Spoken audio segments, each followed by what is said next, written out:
Good morning, everybody. I am going to give this a second crack and record the tutorial for how to do the Southern Colonies Notes Organizer. So we're going to just get right at it. And this time I am not going to forget to put myself in present mode because that's what happened for the 23-minute video that I created. So before this, so you're going to go into your classroom, which you're going to have up and running. Obviously, you accessed, I'll just go into first hour, you accessed the day 3 video, or I'm sorry, lesson plan, and we're going to just get right at it here. I'm going to re-record this 23-minute lesson here, and we're going to hopefully be much more successful at it. Okay, so first and foremost, let's take a look at the organizer. Let's get our HMH book, which should now be up and running by clicking on this link right here, and it's going to take you to the first page of the lesson. Now, remember from what I was talking about before, what we're going to do is 2 parts to this. We're going to do the labeling and the cutting and pasting into these rows right here for the different notes that we're going to use from our answer bank, which comes from here. So we're going to be doing the settlement at Jamestown heading, and we're just going to be focusing on where these yellow characteristics are going to go in this chart. So we're going to be thinking about geography, economic, social, and political characteristics, just like we talked about on Monday's lesson. The other 2 things we're going to be posting in here are also the question number 2 for the study guide, which comes out of the settlement heading, and number 6, which comes out of the settlement in Jamestown heading as well. So as we're going through, we're going to be kind of dropping those yellow notes into our organizer and answering those study guide questions. So here we go. When you go into this main screen, excuse me, when we go into this main screen, you're going to see that it gives you the big idea. So despite being a difficult beginning, the Southern Colonies soon flourished. So clearly what we're going to be getting here is the idea that this was not an easy picnic for the settlers coming over from Europe to get the first settlement at Jamestown, and even any of the colonies for that matter, off the ground. One of the things HMH likes to do at the beginning of each section is give you kind of an ability to put put yourself in the position of the people that might have been making these tough choices. So they drop you if you were there. And it says a year ago in 1609, you moved to the colony of Virginia. Life here has been hard. During the winter, many people died of cold or sickness. Food is always scarce. Now it's spring, and a ship has come from England bringing supplies. In a week, it will sail home. Some of your neighbors are giving up and returning to England, and they ask if you want to come too. We're not going to do this officially, but if you wanted to explain whether you take that ship back to England or not, it helps kind of put you in the mindset of what's going on with these Southern colonies. So with that being said, to get to our settlement at Jamestown heading, we are going to click this right gray button, arrow to the right one time. And here's where you're going to see this heading right here, the blue heading, Settlement Jamestown, is going to be a little bit lengthy. There are some graphics, though, that take up space, and we're going to use those. But basically, through reading this, we're going to try to answer those 2 study guide questions, and we're going to fill in any of these yellow characteristics by cutting and pasting those from here onto the different parts where we think they belong here. So it'll be pretty straightforward. And the first run of this video took me 23 minutes. I'm going to see if I can get it down to 20. So here we go. We got the main idea. And the main idea of this heading is Jamestown was the first permanent English settlement in America. So really, this is all focusing just on Jamestown. We are not going to worry about using this graphic organizer that they suggest and include in the text. We already have our own, which is going to serve a better purpose for us for our project, which is what these notes at the top are going to be useful for, is this.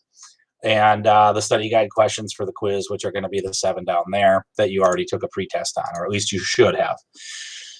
In 1605, a company of English merchants asked King James I for a right to found or establish a settlement. In 1606, the king issued the first Virginia charter that gave the company permission to settle in a region called Virginia. Now, this very first beginning could be talking about some elements of government, because obviously King James I is a governmental leader. He's the king.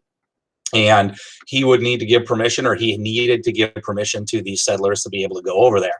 When I look at the characteristics bank, I don't see, I mean, this first one here refers a little bit to the King of England. However, it doesn't go into quite the depth here. So I think this one's going to be something that pops up later on. Otherwise, there's really nothing there that pops out there. Also, in taking a look at the study guide questions, we are going to be looking at question 2, how did John Smith improve conditions at Jamestown? And question 6, Jamestown failed to make a profit until colonist John Rolfe introduced a new type of blank that sold well in England. And so there is nothing so far about that. All right, continuing on, founding a new colony. The investors in the new settlement formed a joint stock company called the Virginia Company of London. This enabled the group to share the cost and risk of establishing the colony. Members of England's growing middle class purchased stock in the company, hoping to earn money from their investment. The middle class is the social class between the upper class and the working class. There's actually going to be 2 characteristics that come out of this paragraph, and as we look at these right here, we are going to scroll down and we are going to see right here that there is a middle class investors purchasing stock in the Virginia Company, and it goes through part of what I just read in that paragraph. So what I'm going to do is I selected that and I press Control X, okay, and that's going to cut that out so I know that I'm using it. And now I'm going to go over here and try to make a decision. Is that a geography? Is it talking about geography when they refer to people investing in middle class, or I'm sorry, in companies turning people into the middle class? Is it economics? Is it social? Is it political? If you go back to this little slideshow that we posted when we were talking about this on Monday, this is a good tool to have up and running, especially when you're first learning these terminologies. As I skim through and I look at economics, it really talks a lot about money, capital, which is what money is. It's a fancy word for that. But basically, investments are a way for people to make money by investing in businesses. And that's essentially what Jamestown was all about, was being a business. So I think I'm going to put that in the economic characteristics. As far as the middle class being a group of people, I noticed that there was also a bullet point down here where it says the middle class was growing in England at this time. So I'm going to select or cut that, select it and cut it. And because it's talking about a group of people, I think it actually belongs mostly in the social characteristics. Okay. So we got two of our bullet points already in place. So we got two kind of holes there. We didn't get anything about John Smith or Jamestown quite yet. Okay. So continuing on April 26, 1607, the first 105 colonists sent by the Virginia Company arrived in America.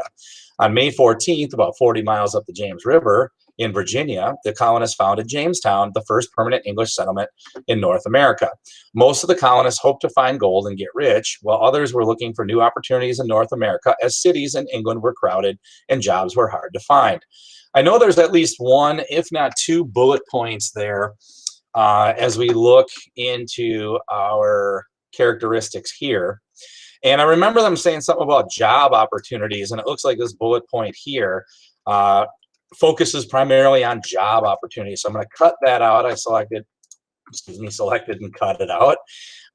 And, you know, because it's talking about jobs, I think it's a pretty straightforward economic characteristic that we're going to plug into there. Okay. Now notice when I do the cutting and pasting, it automatically puts it in the bullet point format for me, which is super nice.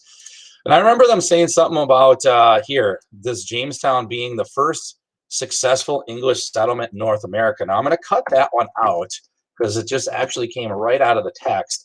And I'm going to look, you know, is it geographic? Is it talking about the location or its landforms, climates? It doesn't seem like it. Yes, success might have something to do with economics. It's a reach. It's not specific. It's not really at all addressing anything socially and politically. You know, is it dealing with rules or people enforcing rules or interpreting rules? Not so much.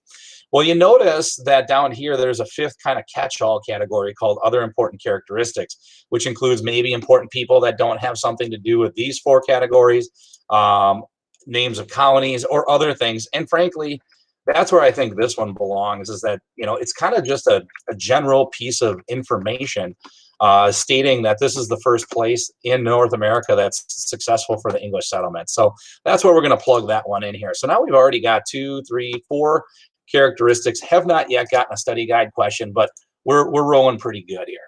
All right. So this picture here shows 1607. There are actually 3 ships, the Susan Constant, the Godspeed, and the Discovery, who brought about 100 passengers in the first wave of settlers over at Jamestown. Another graphic here that's pretty good, and it's definitely better than the National Geographic, I think. The Virginia Company settlers chose a marshy peninsula far up the James River for their colony. They believed the location offered protection from Spanish attacks. The Spanish never came, but Native Americans attacked the newcomers within days of their arrival. So this was a kind of a sketchy relationship from the get-go. And the colonists quickly set out to build a fort. And you can see kind of what the organization, and when you click on these little tabs, it'll tell you, provide a little bit of a descriptor underneath there of what was going on in each of these parts. So you can see the James River basically across, you had the fort, and you had the town itself settling in there. And here's your blow up of the map. So very good. They also have some questions in here. I already answered this one, but these are good for checking for understanding to see how things are going for yourself.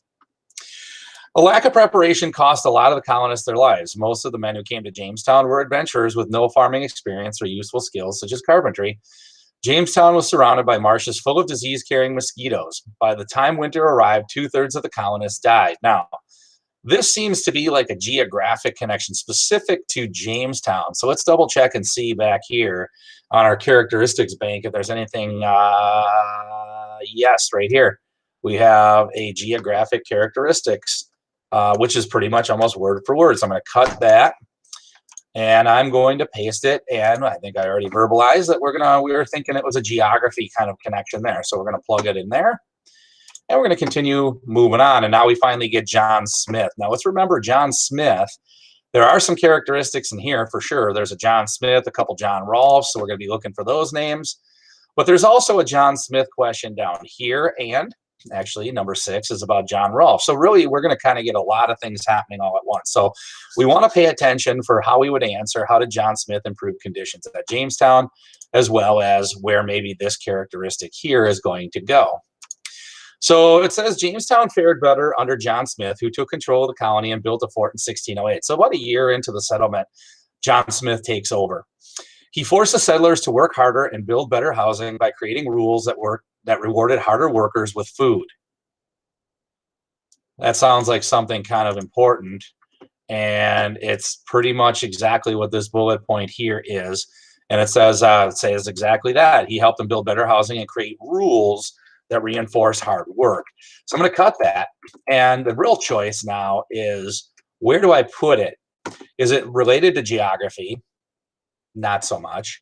Is it related to economics, rewards, hard work? That could be a possibility. It doesn't seem to be dealing with the relation. Well, it could be possibly a reach for social characteristics. But I'll be honest with you, I really feel it's best suited into the political characteristics, and primarily because this word rules here, he's creating rules. And when you have people creating rules, it's very much a political thing to do. When you create, you enforce, you interpret rules, there's very often going to be a connection to politics.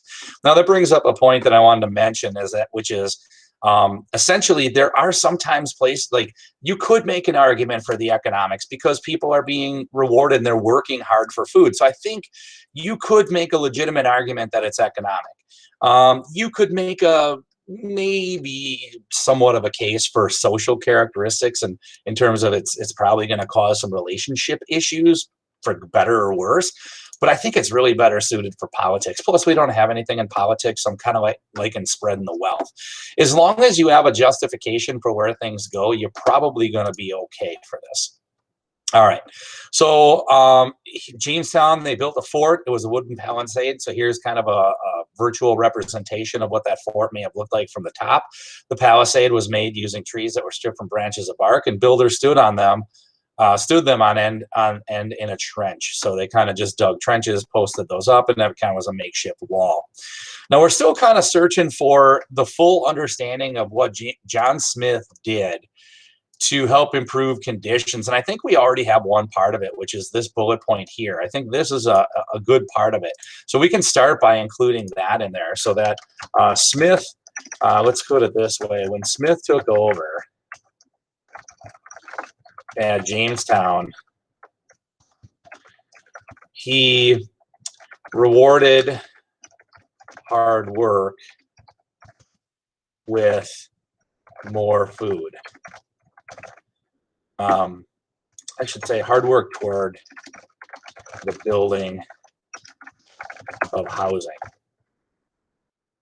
So he rewarded, that doesn't sound good. He rewarded, let's just say rewarded hard work through the building, there we go, of housing with more food. That's like a little clause there. Now, there's some other things he's going to do, and I remember this from the reading, so obviously you don't have an insight on it yet, but let's take a look at some other things that happened here. It says the colonists helped receive help from the powerful Powhatan Confederacy of Native Americans after Smith made an agreement with them. The Powhatan traded food for tools and pots to help the colonists. They also taught the colonists how to grow corn. So not only did he negotiate better trade with the natives, but he also encouraged them to build the fort, which really comboed up with the whole rewarding and rule making and giving more people that work hard food, I think is a pretty good way that he improved conditions. And I really think it's a good idea to put them all in there, because on the multiple choice test, you don't really know what the options are that you're going to be presented with. And so you want to make sure you have all your bases covered. So I'm going to say, in addition, Smith ordered the building of a fort and was able to create a positive trade relationship with the natives. And I think, you know, if you have that understanding, I think those are things that, if you combine them all together, do a pretty good job of improving conditions at Jamestown.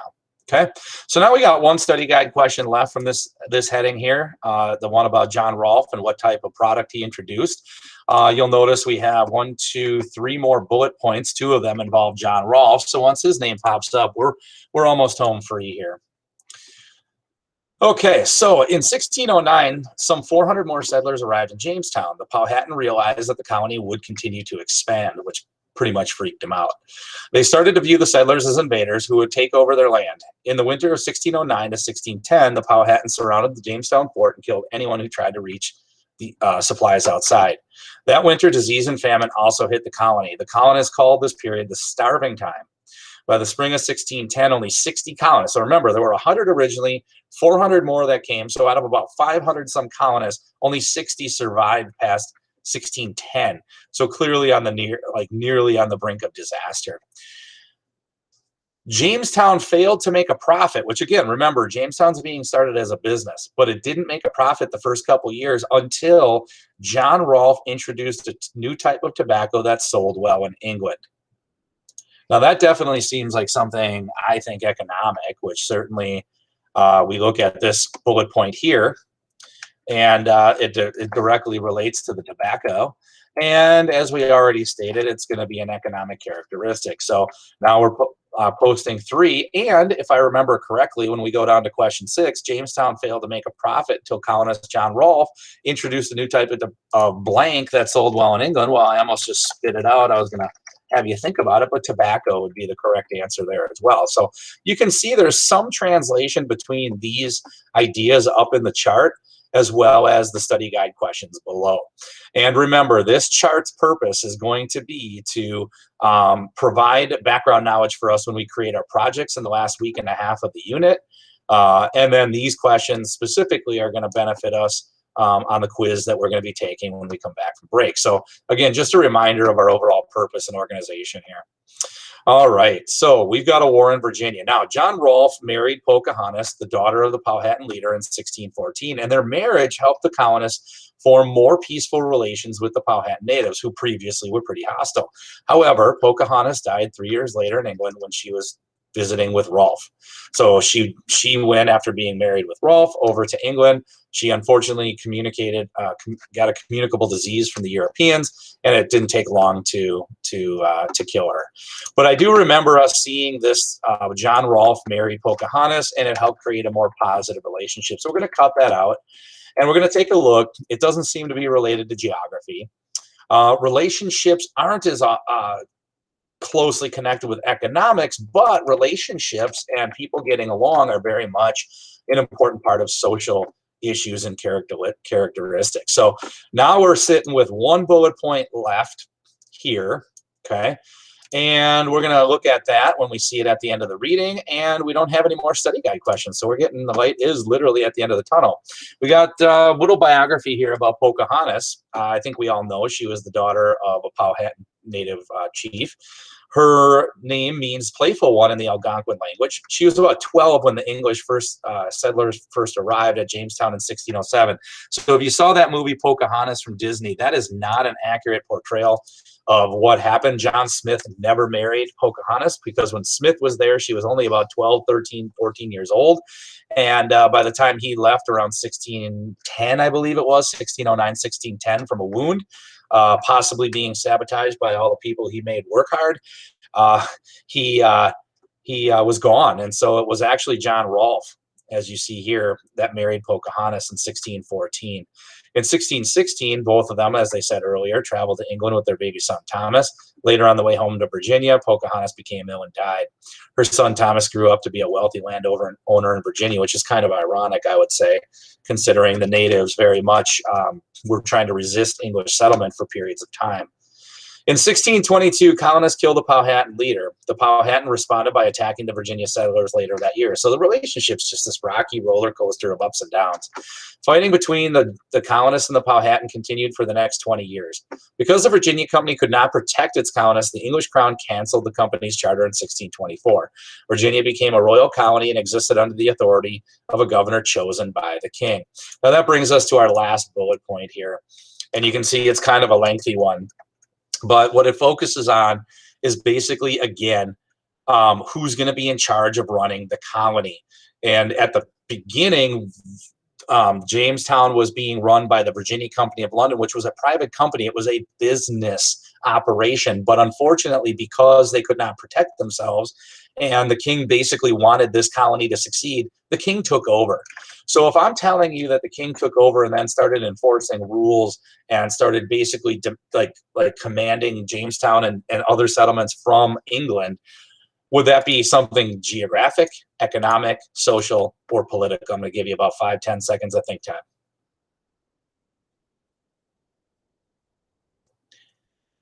All right.